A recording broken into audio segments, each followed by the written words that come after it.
Assalamualaikum warahmatullahi wabarakatuh. Selamat datang kembali di seri belajar statistika dasar bersama saya Nabila Asyikotur Rohmah. Pada video kali ini kita akan belajar mengenai uji hipotesis. Uji hipotesis ini adalah salah satu bab yang penting di statistika untuk seorang peneliti karena dengan mempelajari langkah-langkah pada uji hipotesis, seorang peneliti akan mampu mengambil keputusan atau kesimpulan yang tepat. Materi uji hipotesis yang akan kita pelajari pada video ini adalah sebagai berikut. Yang pertama, pengertian hipotesis. Kedua, jenis hipotesis. Ketiga, tipe rumusan hipotesis. Yang keempat adalah tipe kesalahan hipotesis. Kelima, daerah kritis. Dan yang keenam adalah prosedur uji hipotesis. Oke, kita ke materinya secara langsung.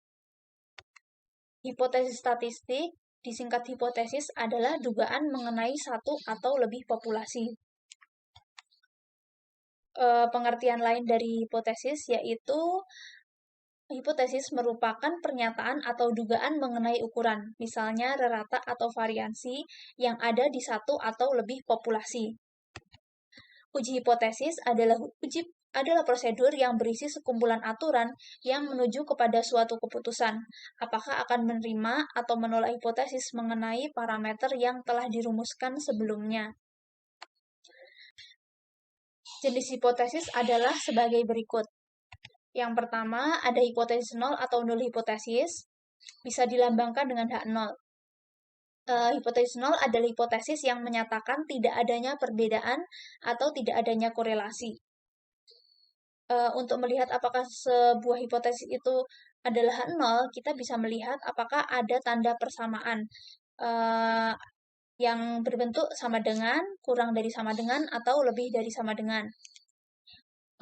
Kebalikannya, yang kedua ada hipotesis alternatif atau alternatif hipotesis. Hipotesis alternatif ini biasa ditulis H1 atau HA. Hipotesis alternatif adalah hipotesis yang menyatakan adanya perbedaan atau adanya korelasi. H1 ini adalah hipotesis yang memuat tanda ketidaksamaan, yang bentuknya seperti tidak sama dengan, kurang dari, atau lebih dari. Jika seorang peneliti menolak H0, maka itu menyebabkan penerimaan H1. Dan sebaliknya, penerimaan H0 menyebabkan penolakan H1. Jadi, hanya salah satu yang bisa diterima dan salah satu saja yang bisa ditolak. Tidak bisa dua-duanya diterima atau dua-duanya ditolak. Selanjutnya ada tipe rumusan hipotesis. Jadi, secara umum ada 3 tipe rumusan hipotesis.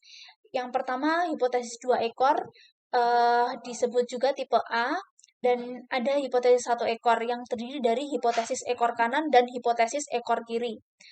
Hipotesis ekor kanan adalah tipe B, dan hipotesis ekor kiri juga disebut tipe C. Untuk bentuk-bentuk rumusan hipotesis ini tergantung dari apa yang akan dibandingkan. Jadi misalkan seorang peneliti ingin melihat perbandingan terhadap dua perbedaan dari dua rata-rata, maka bisa melihat yang bawah ini, perbedaan dari dua rata-rata, rata-rata dari A dan rata-rata dari B. Kemudian apabila cuma satu rata-rata saja, seperti yang di atas ini. Nah, contoh untuk tipe A itu bentuk H0-nya adalah mu sama dengan C, dan H1 mu tidak sama dengan C. Untuk tipe B, H0-nya menyatakan bahwa mu kurang dari sama dengan C, dan H1-nya mu lebih besar dari C. Untuk tipe C, H0-nya adalah mu lebih besar dari sama dengan C, dan H1 mu kurang dari C. C-nya adalah konstanta. Contoh dari pernyataan dua hipotesis ini, H0 untuk tipe A ya, H0 menyatakan bahwa nilai rata-rata IPA kelas A sama dengan 75. Nah, H1-nya kebalikan dari sama dengan, berarti tidak sama dengan. Sehingga H1-nya menyatakan dugaan bahwa nilai rata-rata IPA kelas A tidak sama dengan 75. Kemudian untuk hipotesis ekor kanannya, ketika H0 menyatakan bahwa nilai rata-rata IPA kelas A kurang dari sama dengan 75, maka H1-nya menyatakan bahwa nilai rata-rata IPA kelas A lebih besar dari 75. Contoh untuk hipotesis ekor kiri, ketika H0 menyatakan nilai rata-rata IPA kelas A lebih besar dari atau sama dengan 75, H1 kebalikannya menyatakan bahwa nilai rata-rata IPA kelas A kurang dari 75.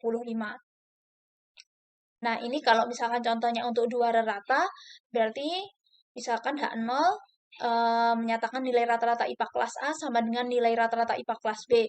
H1 kebalikan dari H0 yaitu menyatakan dugaan bahwa nilai rata-rata IPA kelas A tidak sama dengan nilai rata-rata IPA kelas B. Nah, kalau misalkan untuk variansi ya ini mengikuti, ini bukan mu tapi pakai variansi dan sebagainya.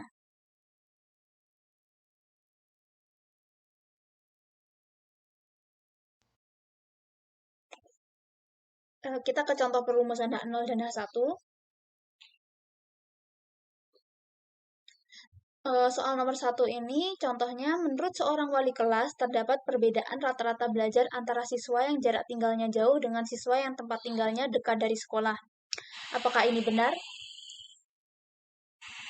Nah, sebelum merumuskan, kita ingat terlebih dahulu bahwa H0 itu cirinya mengandung sama dengan. Kalau tidak mengandung sama dengan, maka dia kebalikannya yaitu H1. Untuk nomor 1, ini kita cari unsur sama dengannya yang nggak ada, yang ada adalah perbedaan. Berarti ini tandanya adalah tidak sama dengan, maka dia adalah H1. Kalimatnya ini adalah untuk kalimat H1. Nah, yang dibandingkan adalah rata-rata belajar antara siswa yang jarak tinggalnya jauh dengan siswa yang tempat tinggalnya dekat.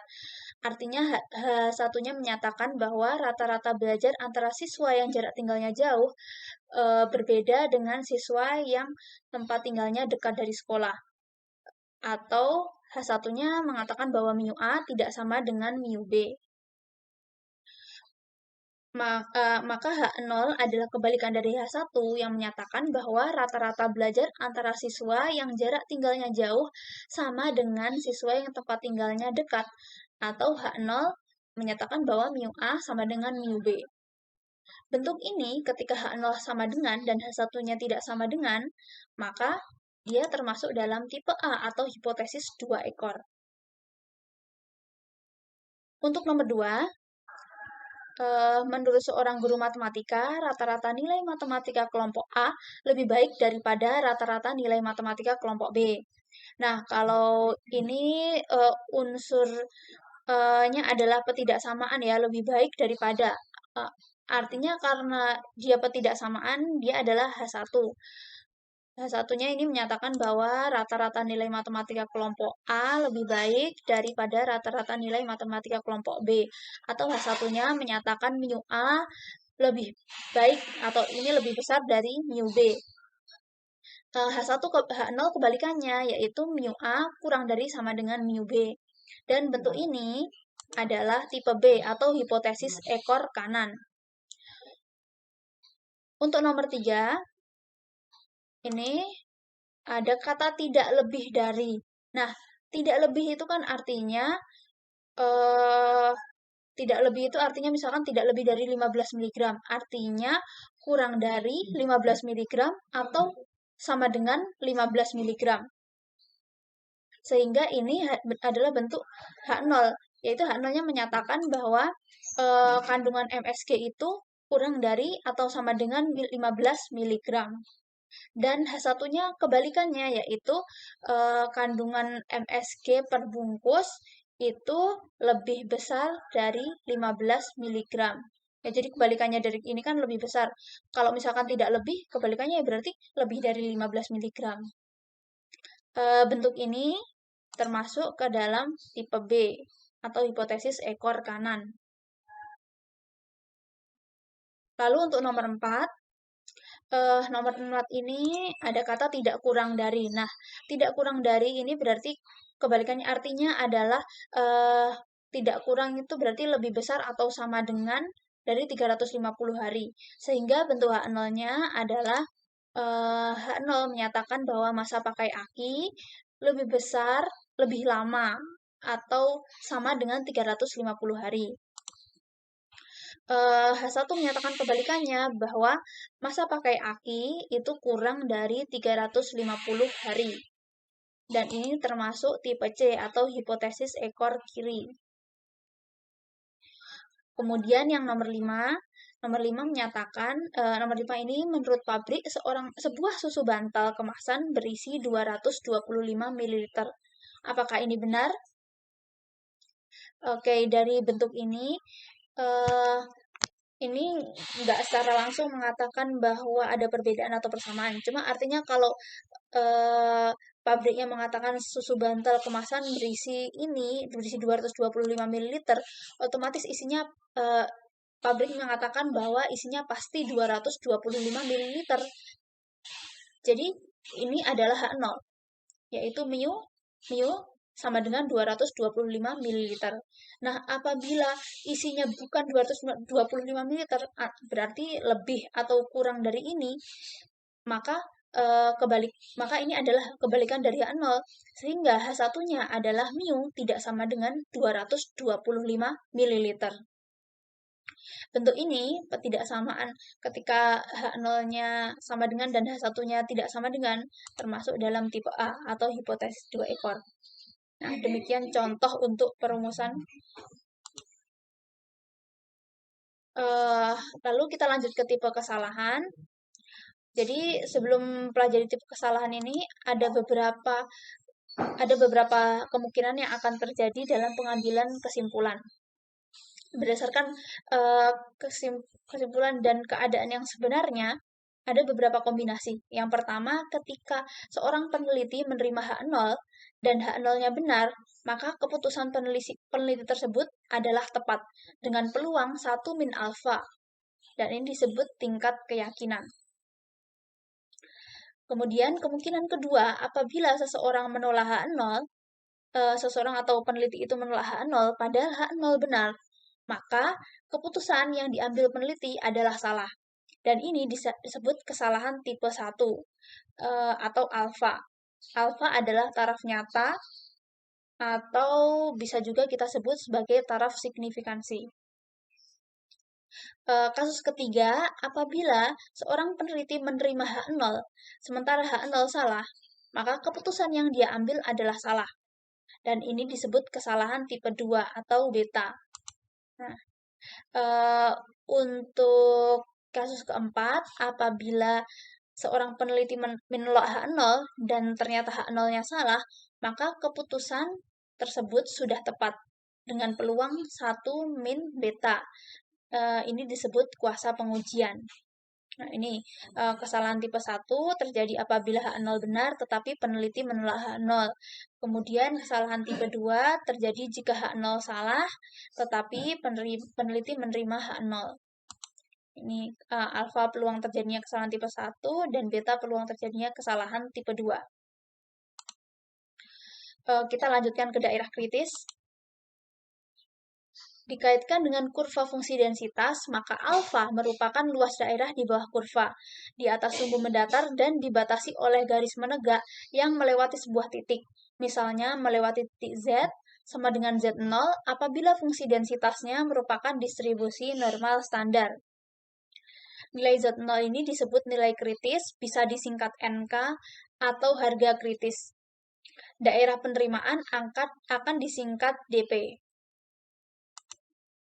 Sementara untuk daerah kritis atau DK untuk masing-masing tipe hipotesis adalah sebagai berikut.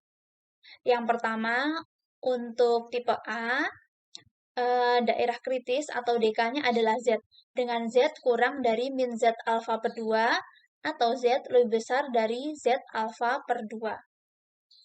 Sementara untuk tipe B, DK-nya adalah Z dengan Z lebih besar dari Z alfa. Untuk tipe C, DK-nya adalah Z dengan Z kurang dari min Z alfa.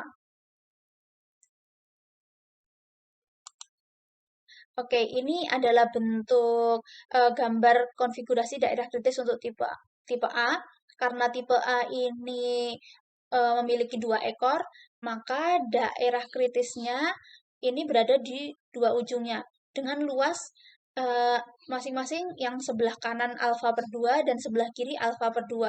Jika digabungkan luasnya menjadi alfa.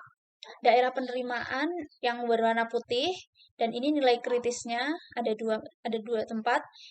Nilai kritisnya di min Z alfa per 2 dan Z alfa per 2. Untuk yang kedua, gambar kedua ini konfigurasi daerah kritis untuk tipe B. Di sini luasnya adalah alfa yang di sebelah kanan, sebagaimana tipe B yang untuk ekor kanan. Jadi yang diarsir adalah daerah kanan. Untuk yang ketiga ini untuk tipe C, jadi daerah kritisnya ada di sebelah kiri. Jadi seperti ini ilustrasinya ya untuk masing-masing tipe A, B, dan C.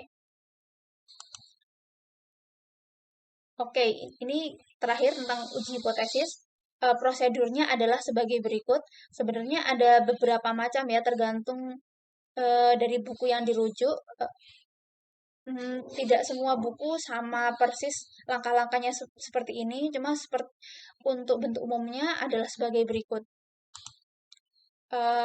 Yang pertama, rumuskan H0 dan H1. Lalu, setelah dirumuskan, kita menentukan taraf signifikansi yang akan digunakan untuk uji hipotesis. Nah, taraf signifikansi ini adalah nilai tertentu bisa ditentukan di awal. Nah, tergantung bidang apa yang akan dilakukan uji. Misalkan untuk bidang kedokteran, secara umum biasanya kita mengambil alfa yang kecil, seperti 0,01 atau sama dengan 1%. Dan kalau untuk bidang pendidikan, masih bisa mengambil alfa yang sedikit lebih besar, yaitu 5%. Taraf signifikansi 1% itu artinya ketika alfanya adalah 1%, maka apabila seseorang peneliti itu melakukan penelitian sebanyak atau eksperimen sebanyak 100 kali, maka kesalahan yang bisa ditoleransi adalah 1 kali saja. Kalau misalkan eksperimennya ada 1000, maka 1% dari eksperimen tersebut adalah 10. Jadi ada 10 kesalahan yang masih bisa ditoleransi, dan seterusnya. Untuk langkah ketiga, pilihlah statistik uji yang cocok untuk menguji hipotesis yang telah dirumuskan. Yang keempat, hitunglah nilai statistik uji berdasarkan data observasi atau amatan yang diperoleh dari sampel. Dan yang kelima, tentukan nilai kritis dan daerah kritis berdasarkan tingkat signifikansi yang telah ditetapkan. Yang nomor 6, tentukan keputusan uji mengenai H0, yaitu apakah peneliti akan menolak atau menerima H0. Jika sudah diputuskan H0-nya mau diterima atau ditolak, maka langkah terakhir adalah menuliskan kesimpulan berdasarkan keputusan uji yang diperoleh. Nah, ketujuh prosedur ini saya mengikuti dari bukunya Budiono, Statistik untuk Penelitian.